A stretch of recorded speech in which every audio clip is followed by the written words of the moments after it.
Cendrillon et les fruits magiques de la fée. Il était une fois, dans un pays lointain, une belle princesse nommée Cendrillon. Un jour, Cendrillon sortit faire une promenade en forêt avec ses amis souris, Cheddar et Mozzarella. Ils s'approchèrent d'un grand noisetier enchanté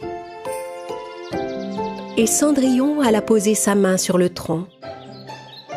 Elle voulait donner des fruits qu'elle venait de cueillir à la bonne fée Lia. « Bonne fée, où que tu sois, viens à moi !» En peu de temps, la bonne fée apparut dans un halo de lumière. « Bonne fée Lia !» Cendrillon était bien contente de revoir la bonne fée. Elle lui offrit les fruits qu'elle tenait dans son panier. « As-tu déjà mangé des fruits aussi appétissants, ma chère marraine ?»« Eh bien, à vrai dire, je n'ai jamais mangé aucun fruit terrestre. »« C'est vrai? Jamais un seul? Alors tu n'as jamais eu l'occasion de goûter de délicieuses pommes? » ?»« Je ne crois pas. Les fruits du monde des fées sont tellement différents des vôtres. Alors il faut absolument que tu goûtes des fruits de notre monde. Tiens, essaie celui-là. » La bonne fée prit la pomme dans sa main. Sa couleur d'un rouge éclatant était si appétissante qu'elle mordit aussitôt dedans. Délicieux! Il faut aussi que tu goûtes des fraises, bonne fée. Cendrillon prit une poignée de fraises dans son panier et la tendit à la fée. La bonne fée mangea les fraises et adora leur saveur. Merveilleux! Les fruits de votre monde sont un vrai délice. Pour la remercier de sa générosité, la bonne fée donna à Cendrillon 3 fruits magiques accrochés à la branche d'un arbre de fée. Qu'est-ce que c'est que ces fruits, bonne fée? Ce sont les plus beaux fruits qu'on puisse trouver dans le monde des fées. Ils sont très particuliers. Il y a 3 beaux sorts cachés dedans qui te feront très plaisir. Cendrillon prit les 3 fruits magiques et la remercia. Puis elle retourna vers le château avec ses amis. Elle ne s'aperçut pas que la méchante fée Kira la suivait discrètement. Chassée du monde des fées, Kira voulait s'en prendre à Cendrillon pour empêcher sa sœur Lia de faire le bien. La méchante fée brandit sa baguette magique et lança un vilain sort sur les fruits de fée que transportait Cendrillon.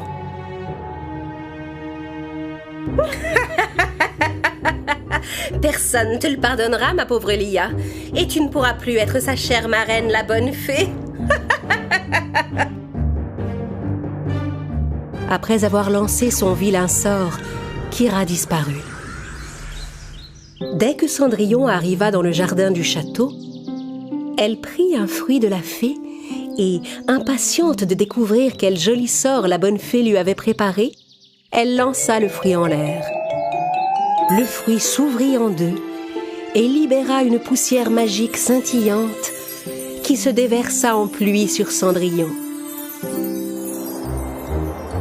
Mais la poudre magique changea les vêtements de Cendrillon en de vieux haillons sales. Mais c'est une vieille robe sale et abîmée. Mais ta marraine, la bonne fée, a pourtant dit que ces fruits devaient contenir de beaux sorts qui te feraient plaisir, Cendrillon. Il y a peut-être eu une erreur. Je vais essayer un autre fruit magique. Cendrillon prit un autre fruit de la fée et le lança en l'air. Le fruit s'ouvrit en 2 et libéra à son tour une poudre magique qui retomba sur Cendrillon. Avant même que la poudre ait fini de tomber, un nuage sombre se forma au-dessus de Cendrillon. Placé juste au-dessus de sa tête, le nuage se mit à lancer des éclairs et à pleuvoir. La pauvre Cendrillon avait beau essayer de fuir en tous sens, le nuage sombre la suivait partout. Le deuxième fruit contenait aussi un mauvais sort. Cendrillon se précipita à l'intérieur pour échapper au vilain nuage. Ne pouvant plus suivre la princesse, le nuage disparut devant les portes du palais. Qu'est-ce que c'était que ça? En tout cas, ces fruits magiques de la fée ne contenaient rien de bon, Cendrillon. Mais à ton avis, pourquoi la bonne fée Lia t'a donné ces horribles fruits magiques, Cendrillon? Je ne m'attendais pas à ce genre de choses de sa part. Je suis sûre qu'un beau sortilège va sortir du dernier fruit. Ayez confiance, mes amis. Cendrillon prit le dernier fruit magique et le lança en l'air. Quand le fruit s'ouvrit, la poussière qu'il contenait retomba sur Cendrillon. Et tout à coup, les beaux cheveux de la princesse devinrent tout ébouriffés et ses yeux prirent soudain une inquiétante couleur noire. Sans qu'elle puisse comprendre ce qui lui arrivait, un rire maléfique s'échappa de sa bouche.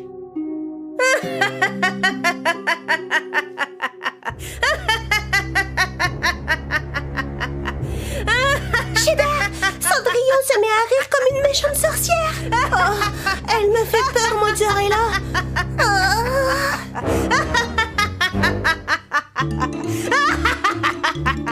Cendrillon continuait de rire comme une vilaine sorcière et commença à poursuivre ses deux amis. Les souris, effrayées, s'enfuirent en direction de la forêt et se dirigèrent vers le grand noisetier. Cendrillon les poursuivait avec ses vieux vêtements, ses cheveux ébouriffés, ses yeux noirs et son nuage au-dessus de la tête. Cheddar et Mozzarella arrivèrent enfin sous le grand noisetier de la forêt. On va appeler la bonne fée pour qu'elle nous aide. Viens. Oui, mais c'est elle qui a donné tous ces horribles fruits à Cendrillon. Tu crois vraiment qu'elle va nous aider? On n'a pas vraiment le choix, Cheddar. Appelons. Bonne fée, viens vite où que tu sois. Alertée par les cris des petites souris, la bonne fée apparut aussitôt.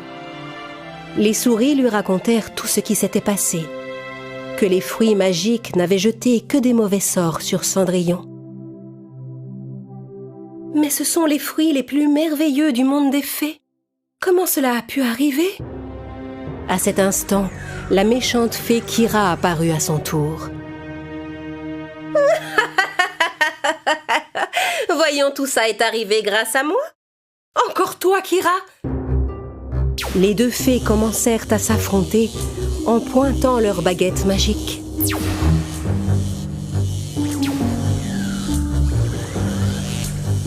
La bonne fée, qui utilisait une magie très puissante, parvint finalement à enfermer Kira dans un coffre et la renvoya dans le monde des fées. C'est alors que Cendrillon arriva et s'apprêta à capturer les petites souris.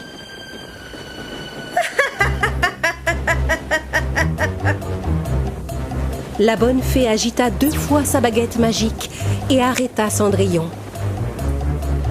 Puis elle lança un nouveau fruit magique dans les airs. La poussière libérée retomba sur la pauvre princesse métamorphosée.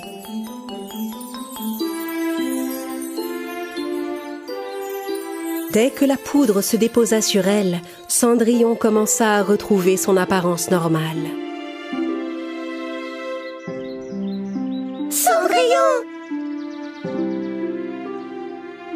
Cette fois, une beauté magique était sortie du fruit de la fée, et c'était précisément la princesse elle-même. Les deux souris étaient heureuses de retrouver la vraie Cendrillon, aussi belle et aimable qu'elle l'avait toujours été. Ce n'est pas toujours une bonne chose de partager un fruit magique, mais s'il est une chose que l'on peut partager sans compter, c'est bien la joie de ses amis.